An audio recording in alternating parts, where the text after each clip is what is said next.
정치권의 동향을 대기자의 시선으로 짚어보는 목요 정치클럽 기자 대기자 시간입니다. 오늘도 최병묵 전 TV조선 해설위원, 성환용 한겨레신문 선임기자 두 분과 함께하겠습니다. 어서 오십시오. 네, 안녕하세요. 네, 오늘 최 기자님께서 발제해 오셨죠? 네, 특검법의 제동을 우원식 국회의장이 걸었죠. 네. 원래 오늘 이제 본회의 통과 예정이었으나 이제 다음 주로 미뤘습니다. 네. 뭐 이 부분 하고요.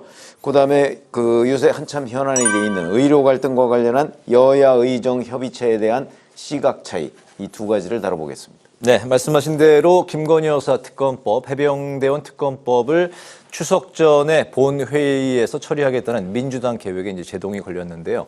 민주당 출신의 우원식 국회의장이 지금은 의료 갈등을 해결하는 게 선제적인 그런 시의적절한 조치다. 오늘 본회의에 상정하지 않겠다 이러면서 19일 처리를 제안했습니다. 우원식 국회의장의 결정 어떻게 보셨습니까? 예, 아주 잘한 거죠. 실제로 우리 국민 최우선 관심사가 이러다 의료 대란 벌어지는 것 아니냐. 추석 때 어디 아프면 뭐 큰일 나는 거 아니냐. 의사들이 이제 병원으로 좀 다시 돌아왔으면 좋겠다. 네. 정상화 됐으면 좋겠다.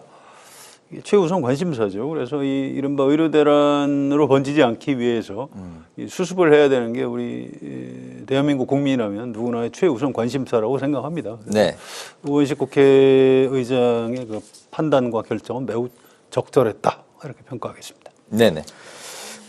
김건희 특검법이나 해병대원 특검법은 이번에 처음 발의된 게 아니에요. 그렇죠? 발의되고 나서 국회에서 통과가 되고, 뭐 네. 대통령이 또 재의요구를 하고, 뭐 그랬을 때 재표결하고, 뭐 이걸 여러 차례 반복했거든요. 네. 근데 만약에 오늘 또다시 이걸 표결에 붙였을 때 가결은 되겠죠?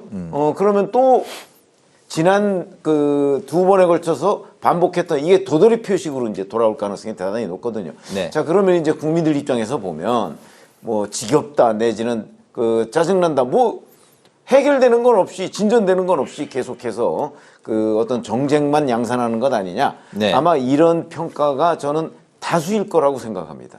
아마 우원식 국회의장이 그런 점에서 지금 현재 국민들의 관심사는 김건희 특검법이나 해병대원 특검법보다는 의료 갈등 해소다. 뭐 이 부분이 저는 그야말로 국민적 시각에서 결정한 거라고 보거든요. 네. 그런 점에서 좀 뭐 결론은 똑같은데 여하튼 대단히 어떤 국민의 입장에서 국회의장이 판단을 내려줬다. 네. 이렇게 생각을 합니다. 결론이 이제 똑같다고 말씀하셨는데 그럼에도 이제 민주당이 이제 서두르면서 강행하고 있는 김건희 특검법, 김건희 여사 특검법, 해병대원 특검법을 계속해서 이제 강행하고 있는 그런 이 정치적인 어떤 이유는 그건 뭐라고 아시다시피 보십니까? 사실은 이 부분에 관해서 특히 김건희 여사와 관련한 거는 국민들의 시선이 매우 냉정하고 부정적이죠. 그건 사실이잖아요. 그러니까 그런 부분을 최대한 정치적 공세를 이제 펴고 있는데 네. 마침 이제 내일 모레면은 추석 연휴가 시작이 됩니다. 네. 그러니까 우리가 흔히 정치부 기자들이 얘기하는 추석 연휴 이 밥상에 올리겠다. 이 김건희 특검법 문제와 해병대원 특검법 문제를 네. 이렇게 이제 민주당이 생각을 하고 있는 거죠. 그런데 이제 우원식 국회의장은 그 생각이 좀 다른 거고요. 지금 국민들이 정작 밥상에 올리기를 원하는 거는 의정 갈등 해소다. 네. 이제 그런 판단에서 이제 민주당 출신의 우원식 국회의장과 민주당의 생각이 조금 다른 거죠. 네네. 저는 그런 점에서 본다면 민주당은 약간 정치 공세적 의미를 담고 있는 것이고 네. 우원식 국회의장의 판단은 그거보다는 훨씬 더 국민의 입장을 고려한 판단이다. 그래서 제가 긍정적으로 평가하는 거다. 이렇게 말씀을 드리겠습니다. 네, 19일 이제 본회의에서 처리가 만약에 이제 된다면 이제 두 특검법이 또 대통령의 거부권 그리고 이제 국회에서 또 재의결 이런 수순을 밟게 될까요? 글쎄요, 그 전에 19일 날이면 한 일주일 뒤로 미뤄지는 거죠. 네. 그 사이에 또 무슨 일이 벌어질지 알 수가 없죠. 우리나라 정치라는 게 그렇게 예측 가능하지 않기 때문에요. 그래서 좀 두고 봐야 됩니다. 네. 우원식 국회의장도 19일 날 본회의에서 내가 처리하겠다 이렇게 얘기하지 않았고요. 여야 원내대표들이 19일 날 본회의에서 처리하는 방안을 좀 협의해 달라 이렇게 주문을 했습니다. 그래서 좀 봐야 될 것 같아요. 이제 민주당에서도 오늘 의원총회 할 때 박찬대 원내대표가 의원들한테 일단 19일로 일주일 정도 일단 미뤄놨으니까 이걸 안 하겠다는 게 아니다. 이렇게 설명을 해서 의원들이 많이 납득을 했다고 합니다. 네. 그런데 이제 지금부터 추석 연휴 기간에 이제 민심이 어떻게 형성이 되는지 뭐 이런 것도 좀 봐가면서 결정을 하지 않을까 이렇게 예상이 됩니다. 네네, 알겠습니다. 이런 가운데 여야 의정 협의체 구성을 두고 여야가 이제 시각차를 보이고 있습니다. 바로 이제 의정 갈등 이야기인데요. 한동훈 국민의힘 대표가 일부 의료계라도 이제 참여를 한다면 추석 전에 먼저 협의체를 시작하겠다 이런 입장, 뭐 개문발차 이야기가 나오고 있는데 민주당은 의료계 참여를 위한 그 분위기, 여건부터 이제 먼저 조성을 하라면서 내년 의대 정원 문제도 이 의제에 포함시켜야 된다 이렇게 강조를 했습니다.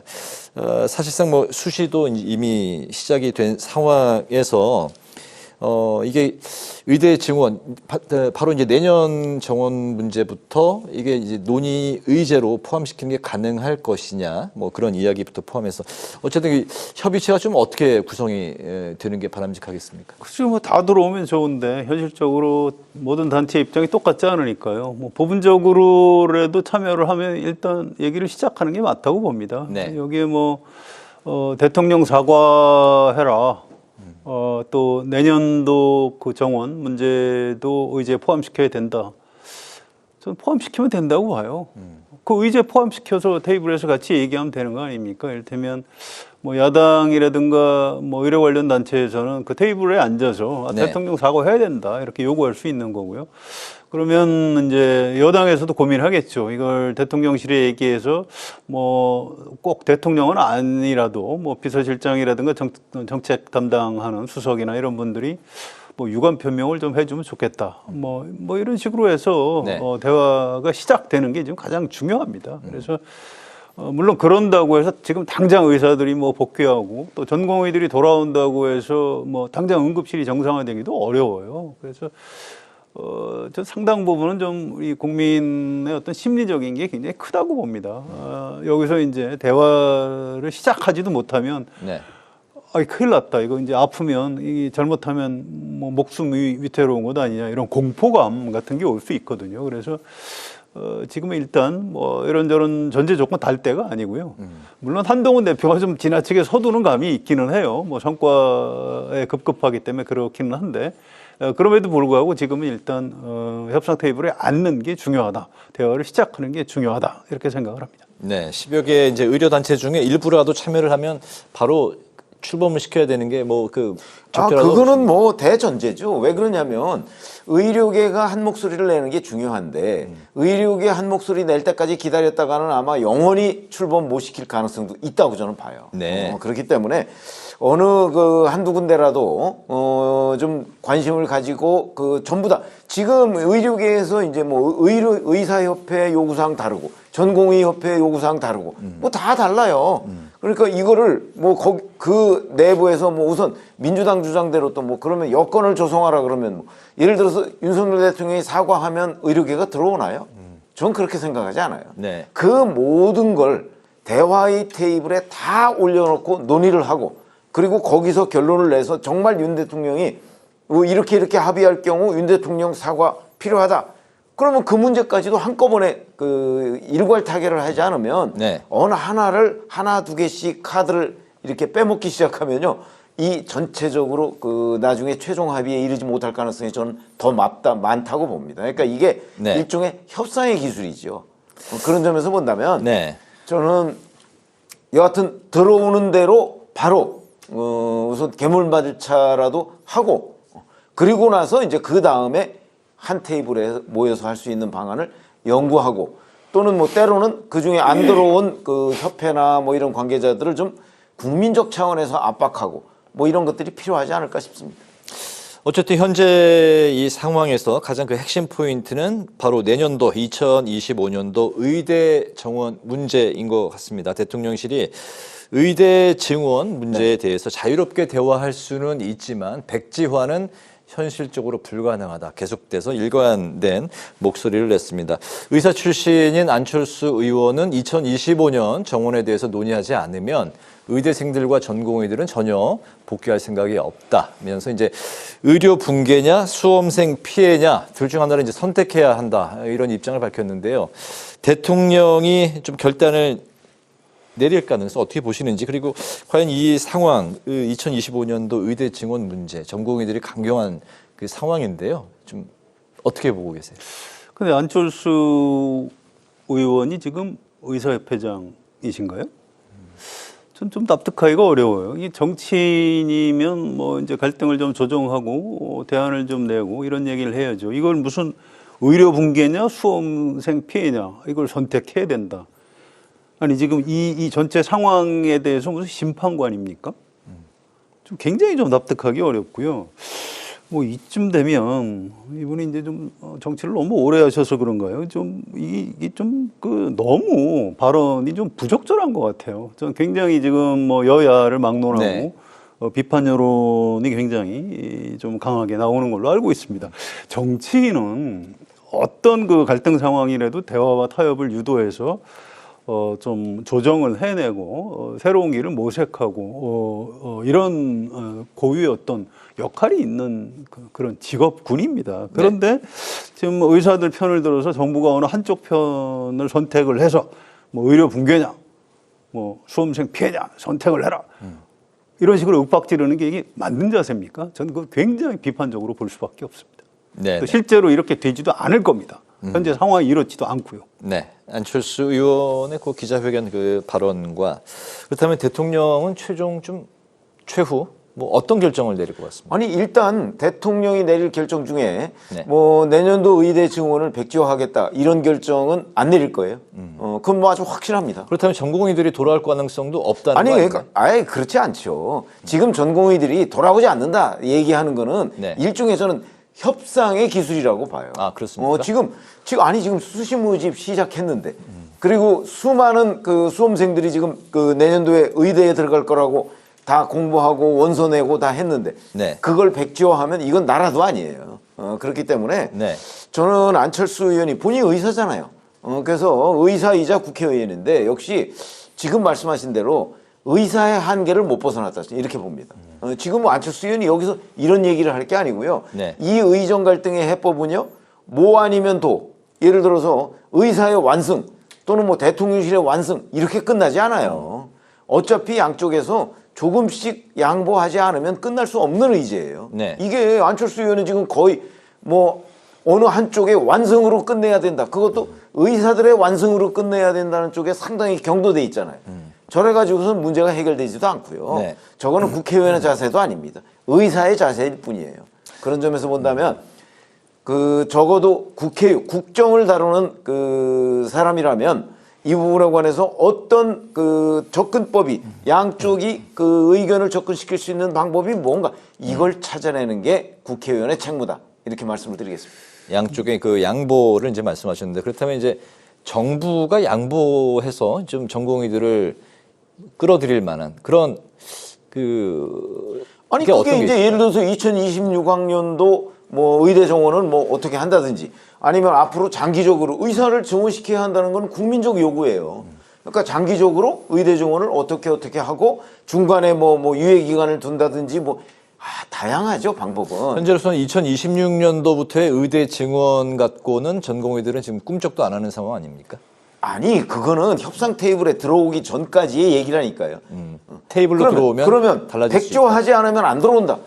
그럼 못 하는 거죠. 전 그렇게 봅니다. 못한 상태에서 네. 정부가 비상의료 체계를 그러면 뭐 앞으로 뭐 1년을 가든지 2년을 가든 네. 그 강구를 해야 되는 거죠. 네. 안 되면 뭐 해외 의사를 뭐 모셔오든가 뭐 대책을 강구해야 될 거 아니에요. 해외 의사요? 네, 성 의원님. 의료 현장을 굉장히 잘 아는 분들의 얘기인데요. 이렇게 보시는 게 좋습니다. 이 얘기를 꼭 덧붙여야 될 것 같은데, 이 의대 증원 사태로 인한 후유증은 원상 회복이 안 된다고 합니다. 이미 전공의들이 많이 빠져나갔고 학생들 교육도 지금 몇 개월 동안 못했고, 그래서 이 뭐 누가 잘했다 잘못했다 이걸 따지기 전에 네. 지금 이 문제가 막 그 긍정적이든 부정적이든 상당한 영향과 후유증을 남길 수밖에 없다고 합니다. 예를 들어서 2차, 3차 어떤 의료기관의 이제 역할이 좀 강제적으로 지금 재분배되고 조정되는 이런 현상이 좀 일어나고 있고요. 네. 좀 부작용 중에 하나는 대학병원이 굉장히 좀 부실화되고 있는 그런 측면이 있다고 합니다. 그래서 이건 굉장히 좀 우리가 앞으로도 좀 뭐 고통스럽게 겪을 수밖에 없는데 이걸 현실로 받아들이지 않을 수는 없다고 해요. 다만 이런 여러 가지 고통과 부작용을 어떻게 좀 줄여가면서 의대 증원이라는 목표도 달성을 하고 네. 의료 시스템 선진화도 우리가 이루어 나갈 것인가. 이건 우리 최 의원 말씀하신 대로 어느 한쪽에 이기고 지는 문제가 아닌 겁니다. 이건 서로 간에 한 발씩 양보하고 지혜를 모아가야 할 그런 굉장히 중요한 문제라고 생각을 합니다. 네, 정부 입장은 이번에 의대 증원을 이제 현실화시키지 않으면 앞으로도 어려워 보인다 이런 게 이제 뭐 역대 정부 정부가 다 실패했잖아요. 27년간 의대 증원 못했거든요. 네. 그 앞으로 지금도 여러 얘기를 하지만 핵심적인 내용은 증원 안 된다는 거예요. 그렇기 때문에 아마 이번에 못하면 기약 없는 상태의 장기 과제가 될 것이다 이렇게 생각합니다. 당장 추석 연휴가 이제 걱정이 되는 시점에서 이 연휴 기간만이라도 전공의들이 좀 응급 현장을 좀 지킬 수 있는 이런 가능성에 대해서는 좀 어떻게? 뭐 그런 생각이 별로 없어 보입니다. 현재까지는. 네, 가능성이 없어 보인다. 네, 없어 보입니다. 네. 알겠습니다. 다음 이슈로 넘어가 보도록 하겠습니다. 김건희 여사의 이제 공개 활동을 두고 많은 매체 또 이제 평론가들의 이야기들이 많이 쏟아져 나오고 있습니다. 이틀 전 구조대원들을 찾아가서 이제 격려를 했고 이번 추석에 대국민 인사 영상에도 이제 등장할 예정이라고 전해지고 있는데요. 김 여사 특검법을 추진하고 있는 야권에서는 당연히 비판이 쏟아져 나오고 있습니다. 김건희 여사의 행보 좀 어떤 의미가 있고 좀 시기적으로 맞다고 보십니까? 글쎄요, 이건 김경률 회계사가 이거 좀 지나치다 뭐 이렇게 비판을 했더라고요. 네. 그러니까 여당 안에서도 이제 아예 드러내놓고 좀 문제가 있다 이런 얘기들이 나오고 있습니다. 저는 네. 그렇게 심하게 비난하고 싶지 않습니다. 보니까 김건희 여사 본인이 좀 영혼이 굉장히 좀 자유로운 분인 것 같고요. 아, 영혼이 자유롭다. 예. 그래서 뭐 좀 마음 내키는 대로 자유를 만끽하면서 사시는 스타일 같아서 뭐 그걸 바꿀 수 있겠는가. 뭐 그걸 또 이제 그렇게 해서 이제 남편인 윤석열 대통령 지지율이 어떻게든 좀 올라가는데 도움이 된다 이렇게 판단하시는 것 같은데 네. 뭐 그렇게 판단하신다면 그렇게 계속 하시는 게 맞는 겁니다. 그걸 뭐 억지로 이렇게 하지 말라고 그럴 생각이 없고요. 네. 다만 윤석열 대통령도 김건희 여사가 자꾸 이런 식으로 언론에 나타나서 마치 본인이 대통령인 것처럼 행세하는 뭐 이런 비판을 받는 것에 대해서 이게 이 국정 운영 동력을 확보하는 데 도움이 된다고 판단하시는지 굉장히 궁금해요. 도움이 된다고 판단하시면 네. 계속 하시면 되는 겁니다. 우리 국민이 지금 냉정하게 지켜보고 있다 생각하고요. 아까 추석 밥상 말씀하셨는데 사실은 국민의힘 의원들은 제발 좀 추석 밥상에 이거 좀 안 올라갔으면 좋겠다 이런 얘기들을 해요. 그런데 당사자들이 지금 추석 밥상 위로 막 올라가고 있는 겁니다. 이걸 뭐 말릴 방법이 없어요. 전 그냥 두는 게 맞다고 봅니다. 네. 대통령 지지율이 최근에 이제 하락세인데 그 김건희 여사의 이런 행보가 어떻게 좀 끌어올리는데 동력이 저는 될까요? 뭐 이미 윤석열 정부 초기부터 김건희 여사의 여러 의혹과 관련한 것들이 상당한 정도로 대통령의 낮은 지지율에 영향을 미쳤다고 보거든요. 네. 그러니까 이미 김건희 여사에 대한 부정적인 이미지는 저는 국민들 사이에 다 확인됐다고 봐요. 자, 그런데 이제 최근에 나오는 건 보니까 뭐 주가 조작 의혹이나 아니면 명품백 뭐 이런 부분에 관해서 이제 의혹이 상당 부분 해소됐다. 아마 본인은 그렇게 판단하는 것으로 보이는데 네. 뭐 본인이 판단하면 국민들을 그렇게 설득시켜야 되지 않겠어요? 근데 국민들은 설득당할 자세가 제가 알기로는 안 돼 있는 것으로 보입니다. 그렇게 되면 이 어마어마한 정치적 부담을 남편인 윤석열 대통령이 다 져야 되거든요. 네. 그러니까 뭐 윤 대통령이 뭐 지금 말씀하신 대로 뭐 내가 다 질 수 있다라고 판단을 하면 뭐 그냥 제어하지 않고 그냥 이 상태로 놔둘 수 있을지는 모르겠으나 네. 저희들이 그동안에 뭐 기자 경험이나 이런 거로 봤을 때 뭐 제어가 불가능할 것으로 보이고요. 네. 그다음에 이로 인해서 대통령이 얻게 될 어떤 치명적인 정치적 부담 이런 것들이 저는 대단히 앞으로도 계속될 거로 보거든요. 네. 그러면 뭔가 조치를 취하지 않으면 앞으로 어떤 일이 벌어질지에 대해서도 윤 대통령은 충분히 예상하고 또 용산 대통령실 참모들도 그 부분을 충분히 예상할 거라고요. 그런데도 손 안 쓰고 있다?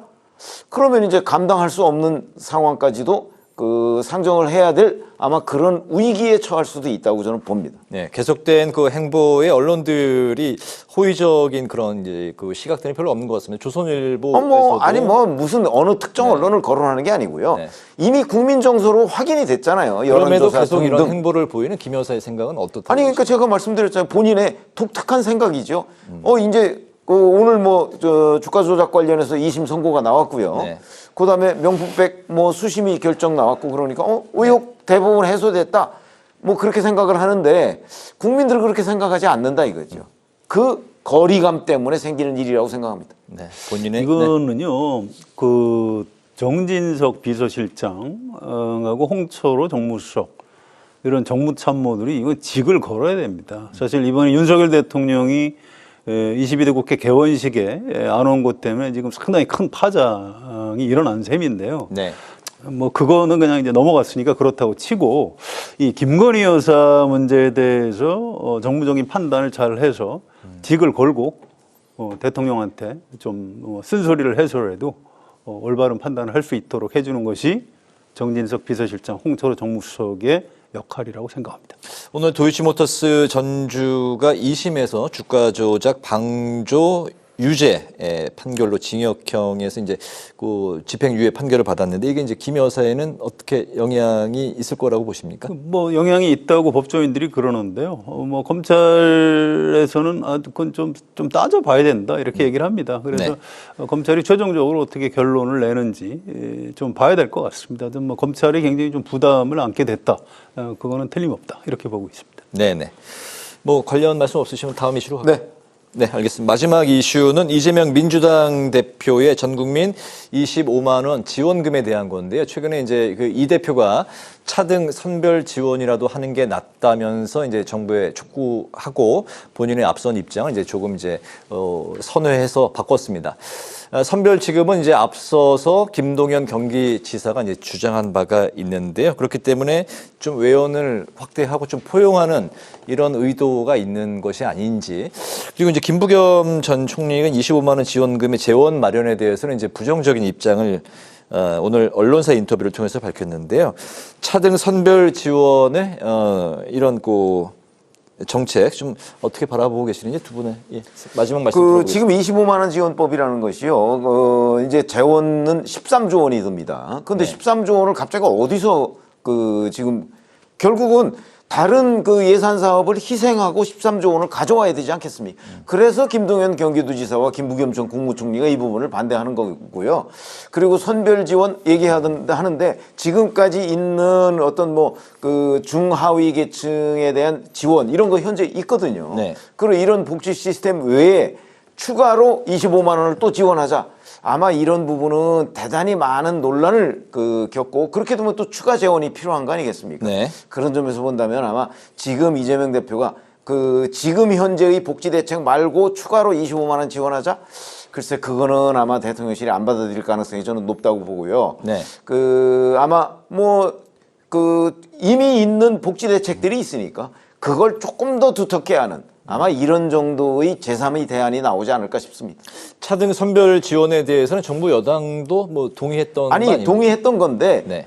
지금 현재 이 복지 시스템 외에 25만 원을 또 얹어서 차등 선별 지원하자. 네. 여기까지 동의한 거는 전 아니라고 봅니다. 그렇습니까? 네.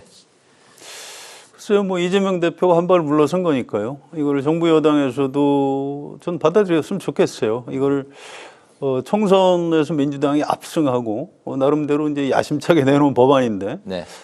25만 원이 아니고 빵원 이렇게 되면은 민주당 체면은 여당을 좀 많이 구기는 겁니다. 그래서 이렇게 양보안 타협안을 냈으니까 정부 여당에서도 뭐 그럼 액수를 좀 조정을 하거나 아니면 선별 지원 쪽으로 네. 하거나 이렇게 타협안을 받아들이고 대신 민주당에 좀 협조를 구할 일이 있을 겁니다. 정부 여당에서.